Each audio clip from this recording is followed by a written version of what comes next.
So this is the symbol of airplane arrival. So airplane is arriving. This is the symbol. Okay, I'm going to create it using my Windows computer using a keyboard shortcut. So I open Microsoft Word, MS Office, and after that I use this keyboard shortcut, that is Alt 128748. So this is the shortcut for creating airplane arrival symbol in Windows computer. Okay, I'll show you how to create this. For doing this, you must first go to your computer keyboard, and in this keyboard you must see this is the number lock key. So you must press this number lock. Now we have enabled the number lock, and the next step is that you can see an Alt key on the left side of my space bar. You must press and hold this Alt key. You do not remove your finger from this Alt key.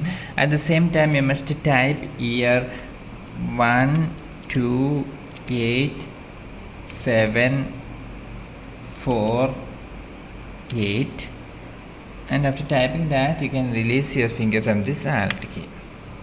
So if you type like that, then you can see that we have the symbol have been arrived in your computer.